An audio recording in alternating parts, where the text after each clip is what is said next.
आपको इतिहास के पहले पन्ने पे लेके चल रहा हूँ। आपको समझना है और देखना है, और देखना है इतिहास है क्या। इतिहास के पिता हैं हेरोडोटस, ठीक है ना। इतिहास दो शब्दों से बना है, हिस्ट्री दो शब्दों से बना है। हिस्ट्री लिखा हुआ इति जमा हास, इतिहास मीन्स होता है बीता हुआ, कल, और हास मीन्स होता है कहानी, जो आपके घर में आपकी नानी या दादी कहती है। आज मेरा नाम है पंकज, पंकज सर के जवान। इसी में पहला क्वेश्चन आया, इतिहास के पापा कौन है, फादर ऑफ हिस्ट्री थे हेरोडोटस। जबकि आया भारतीय इतिहास के पिता कौन है, तो वेद व्यास। प्रकार अगर पूछा जाए कि इतिहास के प्रकार कितने हैं, 3 प्रकार हैं, प्राचीन भारत, मध्यकालीन भारत, आधुनिक भारत। मेरी तरफ से चौथा और पांचवा में ये है कि वर्ल्ड हिस्ट्री और मैप से समझा जाता है। मेरे प्यारे बच्चे, कहानी हुआ कैसे, यहाँ पे देखिए कि जल परी की कहानी हम अक्सर सुनाया करते हैं। उन सब चीज़ों को समझिए। ये है दुनिया गोल है, इसमें न जल था भरा हुआ, ये बात कि दुनिया गोल है, ये बात कोपरनिकस ने कहा है।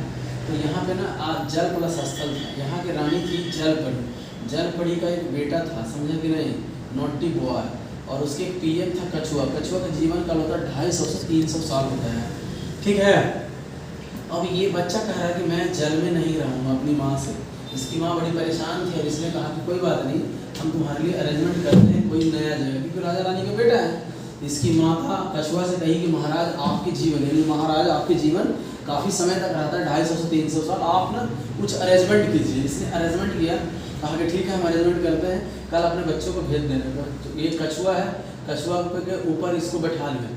जब पहली मुलाकात इसकी हवा से हुई, इसका मन बहुत खुश हो गया। क्या हो गया, मन बहुत खुश हो गया। क्या है, कह रहे हैं जीवन दायिनी है, लाइफ गेनर है। उसके बाद ऊपर गया तो उससे मिला वर्ड मिला, मतलब पक्षियाँ मिली। पक्षियाँ देख के चहचहाया, उसकी आवाज़ उसके कान को बहुत अच्छा लगा, बड़ी खुशी हुई। कहा कि क्यों चहचहा रहा, कहा कि नए मेहमान आने वाला। कौन नया है मेहमान, ये है पहाड़ है, पहाड़ों के बीच से निकल रहा था। कौन निकल रहा था, सूरज निकल रहा था, समझ। सूरज की रोशनी जो इस पर पड़ी ना, इस पर, इन पक्षी पे, इनकी आंखों पे, इसको बहुत अच्छा लगा, बहुत खुश हुआ।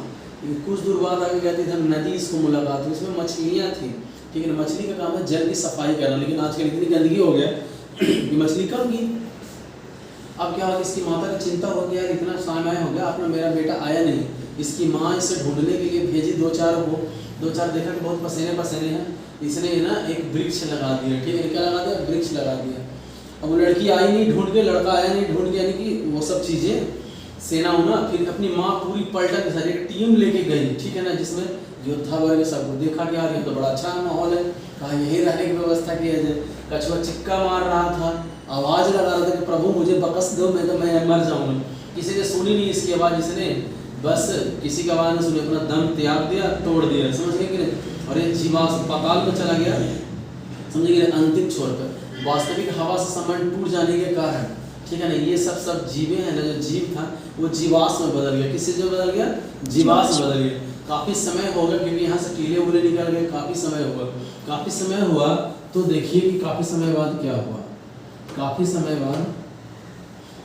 बाद एक आदमी आते हैं, यानी भारतीय अन्वेषणकर्ता के हैं जॉन मार्शल जी। उन्होंने उस पर खोदने का जिज्ञासा आया कि मैं खुदाई करूँगा। वो नॉर्थ साउथ ईस्ट वेस्ट में अपना टीम बनाया और उसको खुदाई करने के लिए, यानी कि जीवाश्म में खुदाई, नदियों गांव बेस बनाया है ना, जो उसकी लाइफ को बताया। उससे पता लगाने के लिए C14 कार्बन 14 पद्धति का इस्तेमाल किया गया, ठीक है। तो उसमें सबसे पहला शहर निकला, ठीक है ना, निकला हड़प्पा की खोज 1921 में दयाराम साहनी के नेतृत्व में हुआ।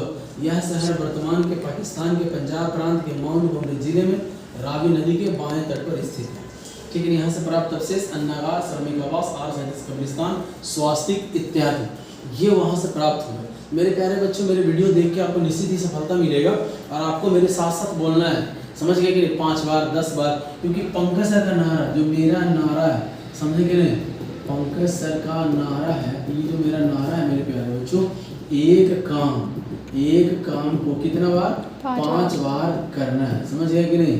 एक काम को 5 बार करना है, अन्यथा मेरा वीडियो कृपया करके न देखिए, न समझिए। आज मेरे सब्सक्राइबर चाहिए, नहीं कुछ चाहिए। अगर मेरा वीडियो अच्छा लगे, समझ में आए, तब इसको इस्तेमाल कीजिए अपने जीवन में, और मेरे साथ फुटबॉल बनाइए। टेनिस की गेंद है ना, वो गेंद बहुत बड़ा लगेगा, GS आसान है, आसान है, आसान। पहले दिमाग में पॉजिटिव सोचिए और फिर काम करिए। जैसे हम बोलते हैं कि हड़प्पा की खोज 1921 में जयराम साहनी के नेतृत्व में हुआ। यह शहर वर्तमान के पाकिस्तान के पंजाब प्रांत के माउंट गोमरी जिले में रावी नदी के बाएं तट पर स्थित है। ऐसे बोलिए, जैसे इसको बोलने के लिए कम से कम काफी समय लगेगा आपको, लेकिन धीरे धीरे धीरे धीरे ना पहले तोड़ तोड़ के। हड़प्पा की खोज कोई आपसे पूछे कितना हुआ 1921 में, किसने करा दी? जयराम साहनी। ये कहाँ है? तो पाकिस्तान में। पाकिस्तान में कौन सा प्रांत? पंजाब। कौन सा जिला? माउंट गोमरी। रावी नदी कौन सी? रावी। किस साइड? बाएं साइड। अब क्या पूछेगा इसमें से? कुछ भी नहीं पूछेगा, ठीक है। अन्नागार सामी का 37 का स्थान। मेरे प्यारे बच्चों, नेक्स्ट की तरफ चलते हैं। नेक्स्ट है हमारा मोहनजोदड़ो। मोहनजोदड़ो का शाब्दिक अर्थ मृतकों का टीला। याद कीजिए, कछुआ था, कछुआ के नीचे मर गया था जीवाश्म, इसी का टीला ही बना मोहनजोदड़ो, है ना। 1922 में इसकी खोज हुई, ठीक है। यह शहर वर्तमान के पाकिस्तान के, है ना। अभी मैंने इसको लिखा नहीं, ये आपको हम बोल के सुनाए थे, ठीक है ना। तो मेरे प्यारे बच्चों, जो भी मेरा वीडियो देखेंगे वो आप लिख लीजिएगा, है ना, कि मोहनजोदड़ो की खोज 1922 में राखाल दास बनर्जी के नेतृत्व में हुआ। यह शहर वर्तमान के पाकिस्तान के पंजाब प्रांत में है, लारकाना जिले में रावी नदी के बाएं तट पे स्थित है। तो बाएं तट पे नहीं है, कौन सा तट है? यहाँ उलट गया, दाएं। यहाँ के लोग दाया का खब्बा बोलते हैं, सज्जा, सज्जा, ठीक है ना, सज्जे हाथ। यानी फिर से मोहनजोदड़ो की खोज 1922 में राखाल दास बनर्जी के नेतृत्व में हुआ। यह शहर वर्तमान के पाकिस्तान के, ठीक है, लारकाना जिले में सिंधु नदी के दाहिने तट पे स्थित है। यहाँ से प्राप्त अवशेष अन्नागार, जिसकी लंबाई थी 11.8, स्नानागार ही है।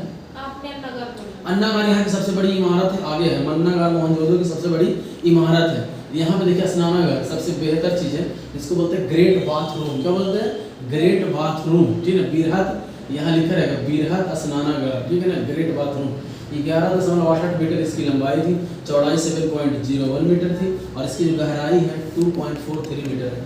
अन्नागार मोहनजोदड़ो की सबसे बड़ी इमारत है, कांस्य की निर्मित करती नारी बालिका इत्यादि, ठीक है ना, नरकंकाल, ठीक है, पुरोहित भवन, ऐसे बहुत सारी चीज़ें हैं यहाँ पे जो आपको जानने की ज़रूरत है। इसके बाद इसमें थोड़ा सा ये है कि हड़प्पा और मोहनजोदड़ो में सिमिलैरिटी दिखा कि वहाँ भी अन्नागार, यहाँ भी अन्नागार, इसलिए यहाँ पे शांति प्रिय लोग रहा करते होंगे। इसलिए एक राइटर है, उनका नाम है पिग्गट महोदय। पिग्गट महोदय ने यानी कि हड़प्पा और मोहनजोदड़ो पे जुड़वा राजधानी शहर कहा, क्योंकि ये दोनों का डिस्टेंस 483 किलोमीटर, 483 किलोमीटर की दूरी में थी। तो मेरे प्यारे बच्चों, इसी प्रकार से इसको नोट्स बनाइए, ठीक है, और आप लोग लिखा करें। चलिए, आशा करते हैं आपको समझ में आ रहा होगा, ठीक है। थैंक यू, आपका दिन शुभ हो।